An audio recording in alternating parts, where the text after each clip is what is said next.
Que Dieu vous bénisse. Et je salue tous les enfants de Dieu. Soyez bénis là où vous êtes. Je vais répondre à cette question-là. Ce que les enfants de Dieu ne comprennent pas, c'est que la richesse se trouve chez des personnes qui n'ont rien à voir avec le Seigneur. Qui n'ont rien à voir avec le Seigneur. Et nous autres, qui ont connu le Seigneur avec la loi, nous avons eu peur d'approcher. Dans la plupart des cas, on disait ça c'est pour les païens. Nous, on ne peut pas aller là-bas parce qu'ils se comportent comme ceci, ils se comportent comme cela, et ça vient du diable.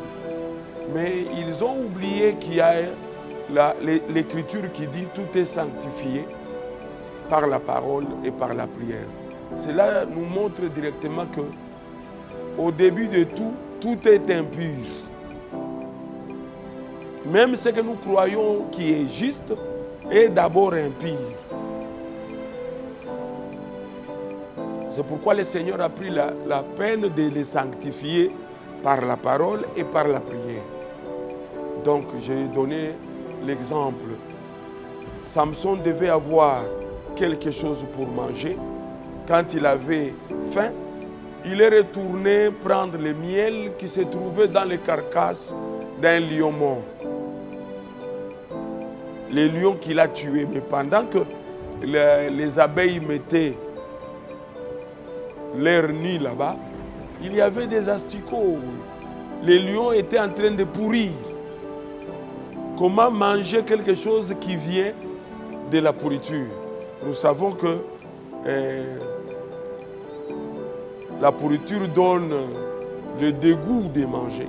Mais nous avons vu qu'il s'est régalé. Il a mangé. Cela veut dire que la richesse se trouve chez les gens peu recommandables.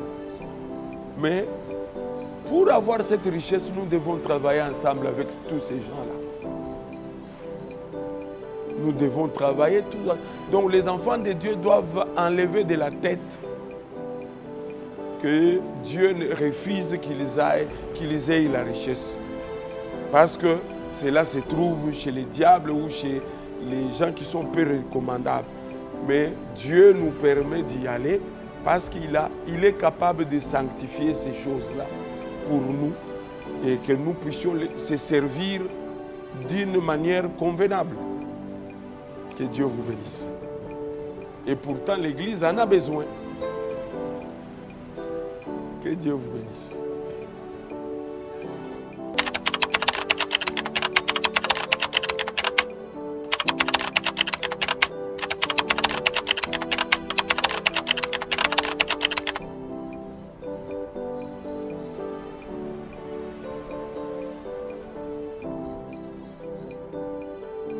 Dieu est au-dessus de la loi.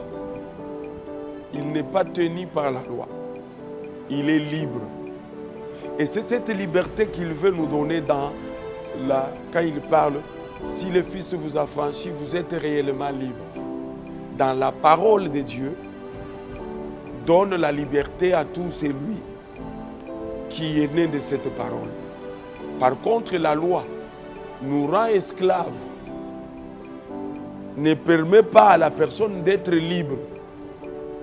Et j'ai dit que Dieu est au-dessus. C'est pourquoi on a dit, il y a l'Écriture qui dit, notre Dieu est libre, il fait tout ce qu'il fait. Il fait tout ce qu'il veut parce qu'il est libre. La parole est différente de la loi. Ou la parole est différente de l'Écriture. Les Écritures renferment les gens dans un carré où ils ne savent pas comment agir. Mais quand vous recevez la parole spirituelle, cela vous affranchit, vous donne la liberté d'agir comme Dieu lui-même. C'est pourquoi on a parlé de l'homme spirituel qui juge de tout et que lui-même n'est point jugé. Ça veut dire c'est lui qui atteint, qui entend la parole spirituelle devient juge automatiquement à la manière de Dieu. Il peut tout juger sans qu'il soit lui-même condamné. Oui. J'appuie ce que je viens de dire par ces versets ici. Et 2 Corinthiens, chapitre 3, le verset 17. Je vais lire. Or, le Seigneur, c'est l'Esprit. Et là où il y a l'Esprit du Seigneur, là est la liberté. Que Dieu vous bénisse.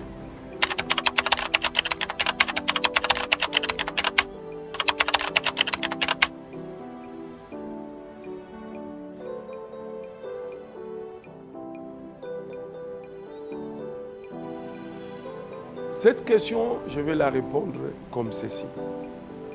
Il y a une attitude différente. Devant Pharaon, tu es un avocat. Tu vas plaider pour la cause des opprimés.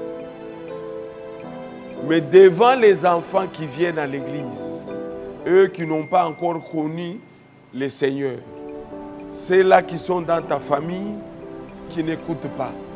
La parole d'un enfant de Dieu permet à donner ce qu'eux n'en ont pas. Le pouvoir de créer. Vous pouvez... Parce qu'il y a des enfants qui n'écoutent pas, non pas parce qu'ils ont des oreilles, mais ils n'écoutent pas parce que les oreilles n'y sont pas. Quand Jésus est venu, il a dit ceci. Je suis venu pour les aveugles.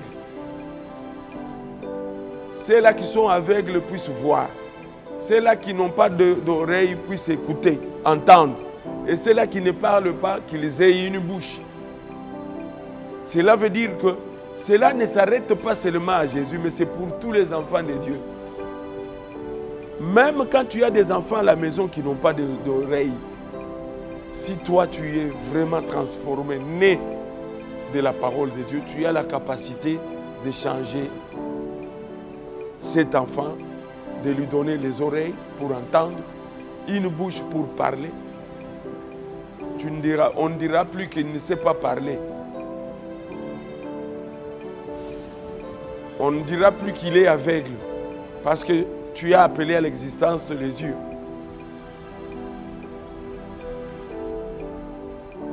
Vous comprenez? Donc, être un Dieu, c'est être capable de faire ce que les hommes ne peuvent pas faire. Là où ils ont échoué, toi, tu as la capacité de passer là et de faire quelque chose. Cela ne concerne pas seulement les hommes de Dieu. Je parle des enfants de Dieu. Ceux-là qui sont nés de l'Esprit, sont de la parole de Dieu, sont capables de faire. Donc, c'est pourquoi Paul, parlant de ceux-là qui vont devenir des anciens, il dit, ils doivent tenir les enfants dans la discipline de la parole. Cela veut dire, ces parents-là ont la capacité de donner les oreilles pour que leurs enfants puissent entendre. Ils ont la capacité de rendre les yeux aux aveugles.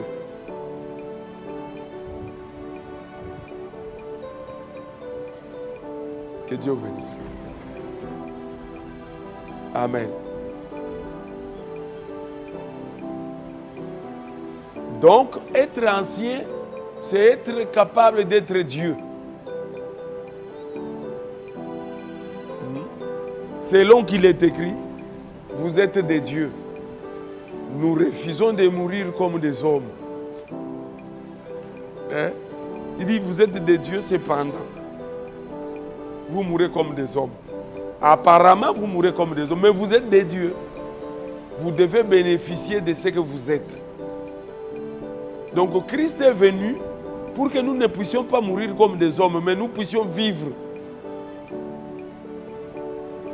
tout en étant des dieux. Que Dieu vous bénisse.